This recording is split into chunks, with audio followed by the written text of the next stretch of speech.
میں نے ایک روز بڑی جرت سے کام لیتے ہوئے جب ان سے یہ کہا کہ آپ اپنے قول و فعل میں احکام خداوندی کا اس قدر خیال رکھتے ہیں کہ آپ کی ذات ہمہ اقسام نیکیوں کا سرچشمہ قرار دی جا سکتی ہے، میری یہ بات سن کر سردار کمال الدین نے آنکھوں میں آنسو لا کر کہا کہ تمہارا تو یہ خیال ہے، لیکن میری کیفیت یہ ہے کہ مجھے ہر لمحہ یہ فکر رہتی ہے اور میں سخت مضطرب رہتا ہوں کہ میرے اعمال جو میری کوشش کے باوجود اسلام کے زرعی اصولوں کے عین مطابق سرزد نہیں ہوتے، کہیں آخرت میں میرے سدے راہ نہ ہوں اور مجھے اللہ تعالیٰ کے روبرو ندامت اور مصیبت میں گرفتار نہ کر دیں۔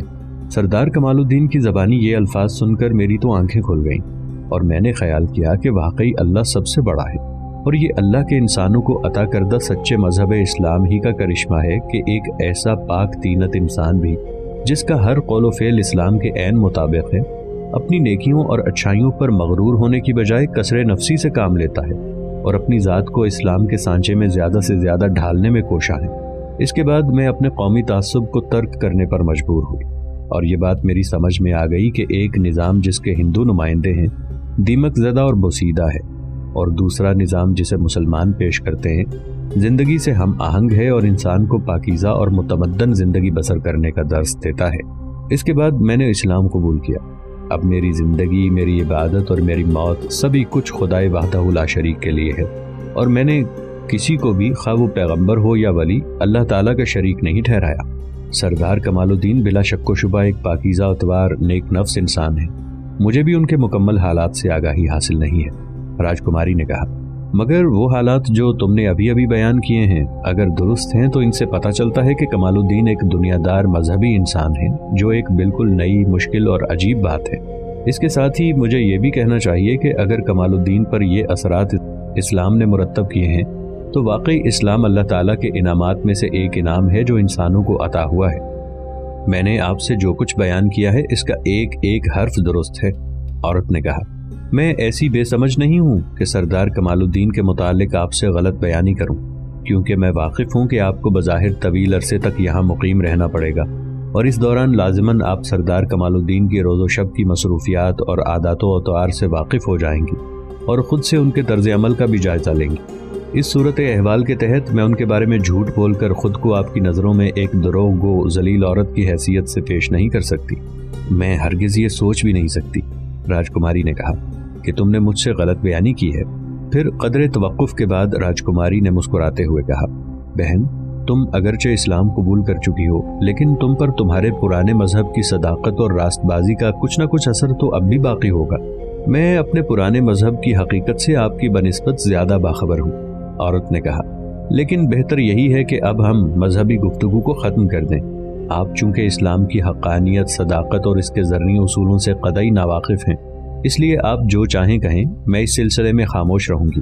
مجھے تمہارے اسلام لانے میں قدرے شبہ تھا، لیکن اب میں دیکھتی ہوں، راجکماری نے کہا، کہ تم صحیح معنوں میں پکی مسلمان ہو چکی ہو، کیونکہ اب تو تم اپنے آبائی مذہب کا نام تک لینا پسند نہیں کرتی۔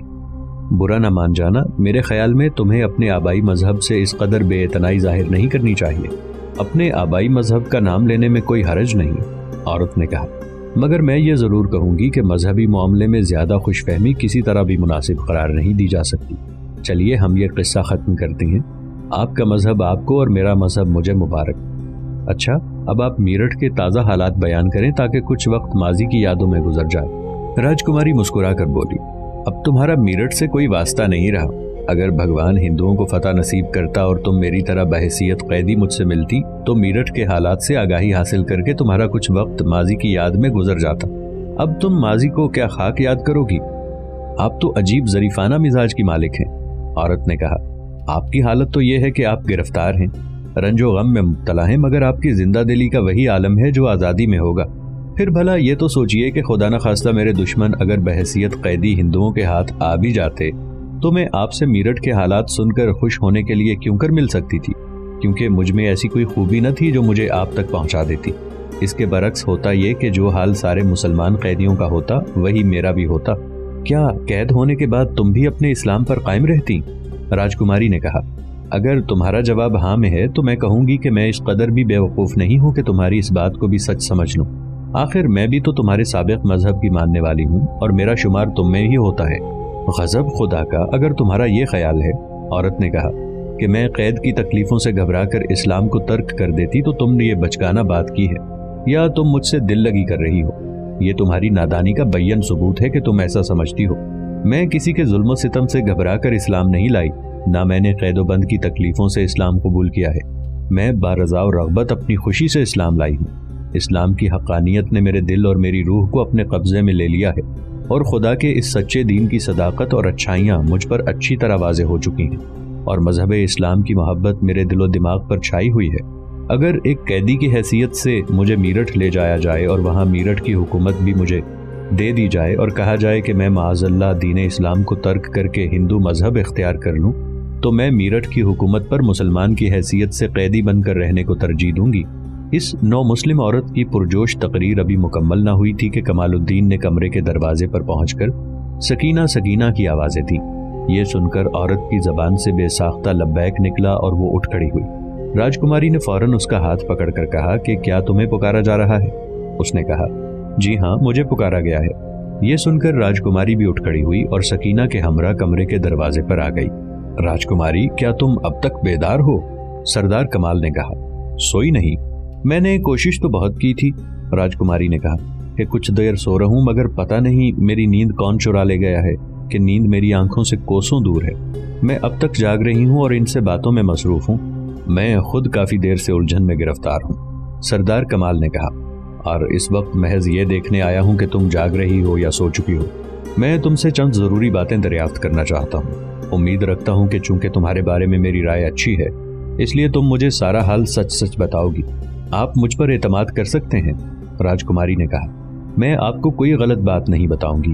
میں قسم کھا کر کہتی ہوں کہ آپ جو کچھ پوچھیں گے میں اپنی معلومات کے تحت آپ کو درست اور صحیح حالات سے مطلع کروں گی، کیونکہ میں آپ کو ایک واجب الاحترام انسان تصور کرتی ہوں۔ میں صرف یہ دریافت کرنا چاہتا ہوں کہ کیا دہلی میں بھی مسلمانوں پر ظلم و ستم روا رکھے جاتے ہیں، اور کیا دہلی میں بھی مسلمان قیدی موجود ہیں؟ اس کے علاوہ میرٹھ اور دہلی کے باغیوں کو کس کی شے نے مسلمانوں کے مقابلے میں لا کھڑا کیا ہے، اور مسلمانوں پر سب سے زیادہ ظلم و ستم کس خطہ زمین پر روا رکھے جا رہے ہیں؟ یہ سن کر راجکماری نے سر جھکا لیا تو اس کے چہرے پر ندامت کے آثار صاف نظر آنے لگے۔ وہ بولی، اس سلسلے میں مجھے تفصیل سے حالات تو معلوم نہیں، البتہ یہ ضرور علم ہے کہ دہلی میں بھی مسلمان قیدی موجود ہیں اور ان کی حالت کافی ابتر ہے۔ باقی رہا باغیوں کو کس نے شے دی ہے تو یہ بات بالکل صاف ہے۔ راجہ پرتھوی راج چوہان کے بھائی اور دوسرے رشتہ دار مثلاً والی قنوج، جے چند وغیرہ اس ملک کے مختلف علاقوں کے حاکم ہیں، اور وہ سب کے سب مسلمانوں سے شدید نفرت بھی کرتے ہیں، اس لیے وہ لامحالہ بغاوت ہی کریں گے۔ سنا ہے ان سب باغیوں کی سرپرستی قنوج کے راجہ جے چند کر رہے ہیں۔ اس کے جواب میں کمال الدین نے بڑے اطمینان سے کہا، ہم انشاءاللہ العزیز دہلی سے بھی اپنے مسلمان بھائیوں کو قید سے چھڑا لیں گے اور سارے باغیوں کا بھی خلا خما کر دیں گے۔ اس کے علاوہ مناسب وقت پر والی قنوج جے چند کی بھی گوشمالی کی جائے گی۔ پھر قدر توقف کے بعد کمال الدین دوبارہ بولا، راجکماری، چونکہ ہمیں قرائن سے معلوم ہوا ہے کہ تمہارا تعلق کسی معزز خاندان سے ہے اور تم ایک سمجھدار لڑکی ہو، اس لیے تم کو قید میں بھی آزادی دی گئی ہے، کیونکہ ہم مسلمانوں کو بڑے واضح الفاظ میں ہدایت کی گئی ہے کہ جو عزت دار انقلاب ایام کے تحت ذلت میں مبتلا ہو اس پر رحم کرو۔ تم کو ہماری طرف سے جس رعایت اور مروت کے سلوک کا مستحق قرار دیا گیا ہے وہ اسلام کے اسی اصول کے تحت ہے۔ وہ ہم ایک قسم کی رعایت عموماً ہر قیدی کے ساتھ کرتے ہیں، لیکن جس مزید رعایت کا مستحق تمہیں سمجھا گیا ہے اس کی وجہ یہی ہے کہ بظاہر تم اپنی قوم کی ایک شریف اور معزز فرد معلوم ہوتی ہو۔ اب آخر میں مجھے تم سے صرف یہی کہنا ہے کہ میں آج تم سے چند دنوں یا پھر چند ہفتوں کے لیے رخصت ہو رہا ہوں۔ اگر تم پسند کرو تو سکینہ تمہارے ساتھ قیام کرے اور ہمیشہ تمہاری خدمت میں حاضر رہے۔ وہ ایک نہایت سلیقہ شعار اور دانہ عورت ہے، مجھے یقین ہے کہ اس کی قربت تمہاری دلچسپی کا باعث ہوگی اور وہ تمہاری خدمت میں کوئی دقیقہ فروگزاشت نہ کرے گی۔ یہ سن کر راجکماری نے بے ساختہ کہا، یہ بھی میری بدقسمتی ہی ہے کہ اسیری کے ان ایام میں آپ سا ہمدرد اور شریف محسن بھی مجھ سے جدا ہو رہا ہے۔ یہ درست ہے کہ ڈوبتے ہوئے کو تنکے کا سہارا بھی غنیمت معلوم ہوتا ہے، مگر حقیقت یہ ہے کہ مجھے کوئی اہمیت حاصل نہیں ہے۔ ہمارے نیک دل اور نیک اتوار سپہ سالار ملک قطب الدین ایبک کی عمر خدا دراز کرے، وہ ایک درد مند، متحمل مزاج اور دانہ فرزانہ امیر ہیں۔ یہ ان کی مہربانی ہے کہ انہوں نے تمہیں میری تحویل میں دے دیا ہے، اور میں انشاءاللہ العزیز تمہیں کوئی تکلیف نہیں ہونے دوں گا۔ راجکماری نے بڑی مشکل سے اپنے آنسو ضبط کر رکھے تھے۔ وہ آہستہ سے بولی، اچھا تو آپ سکینہ بہن کو ہدایت کر دیں کہ وہ میرے ساتھ قیام پذیر ہوں اور مجھ سے کسی لمحے الگ نہ ہوں۔ مناسب ہے، میں سکینہ کو تاکید کیے دیتا ہوں کہ وہ میری واپسی تک کسی بھی لمحے تم سے الگ نہ ہو، ہمیشہ تمہارے ساتھ رہے۔ اس کے بعد سردار کمال الدین سمرقندی راجکماری رتن بائی سے رخصت ہوا تو راجکماری کی آنکھوں سے آنسو بہنے لگے اور وہ آنسو بہاتی ہوئی اپنے کمرے میں چلی گئی۔ کمال نے سکینہ کو الگ لے جا کر کہا، سکینہ، گو ابھی تک راجکماری نے تسلیم نہیں کیا، تاہم میرا خیال یہی ہے کہ وہ کسی معزز خاندان کی بیٹی ہے، اور یہ بھی ممکن ہے کہ ہمیں اس کے عوض کبھی مسلمان قیدیوں کو واپس لینے کی ضرورت محسوس ہو، اور اس وقت یہ ہمارے لیے مفید ثابت ہو۔ مجھے یقین ہے کہ تم اپنی ہر ممکن کوشش کرو گی کہ اس کی دل آزاری نہ ہو اور وہ ہمارے ہاں اپنے گھر کی طرح آرام پائے۔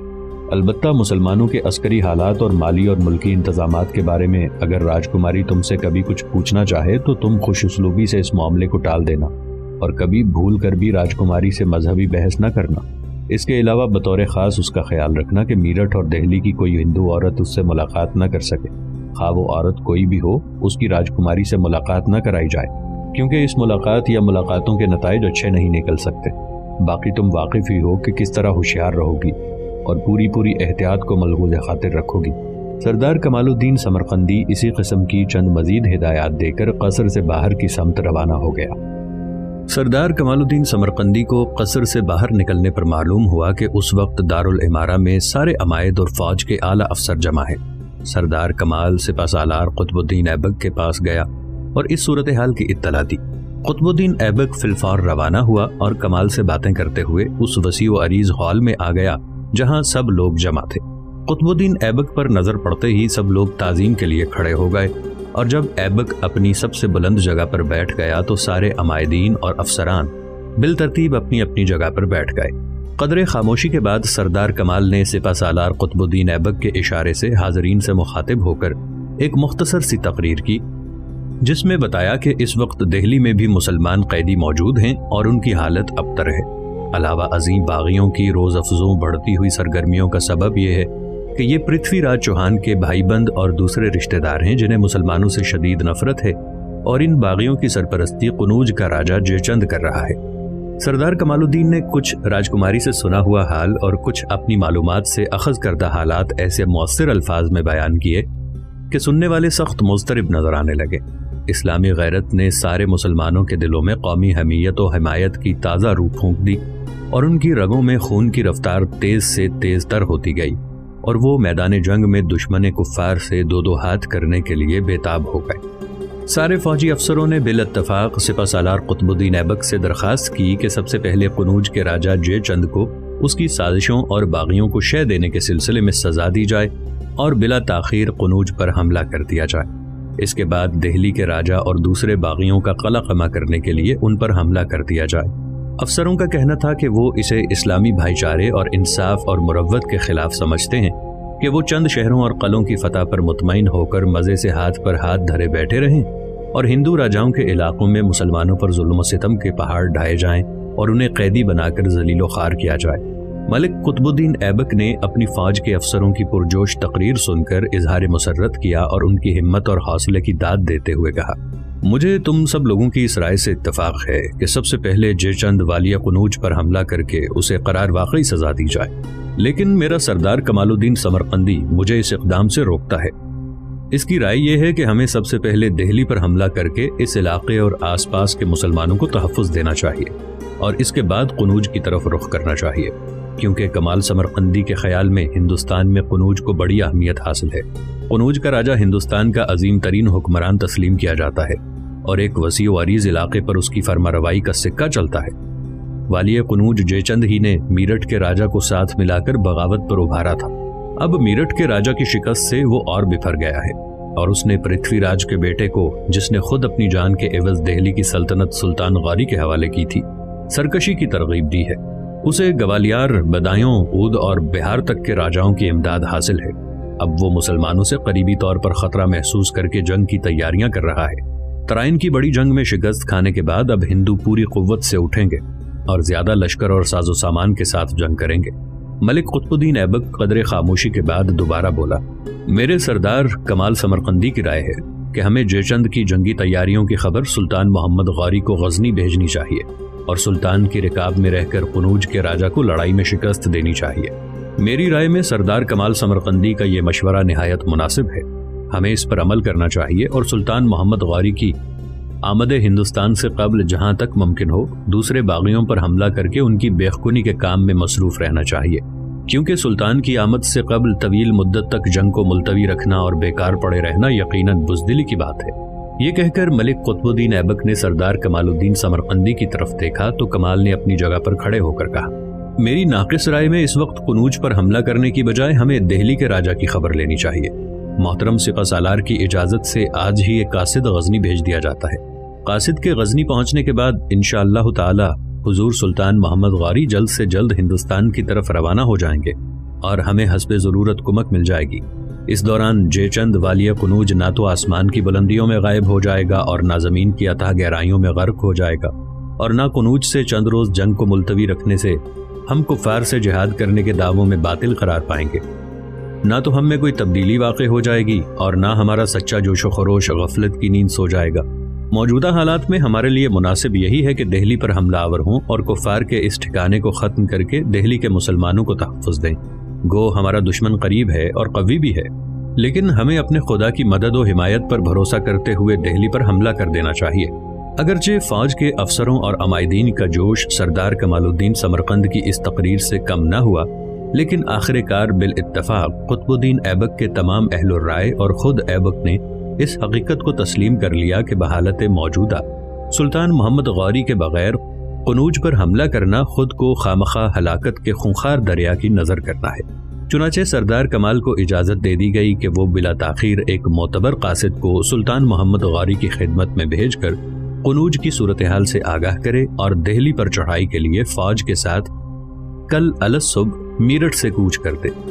سردار کمال الدین سمرقندی نے اسی وقت فوج کے 2 بہادر افسروں کو ایک دستہ فوج کے ساتھ قلعہ میرٹھ کی حفاظت پر مامور کیا اور اپنے کئی آدمیوں کو میرٹھ کی اطراف سے سامان رسد جمع کرنے کی ہدایت کی اور سب کو کام تقسیم کر دیے۔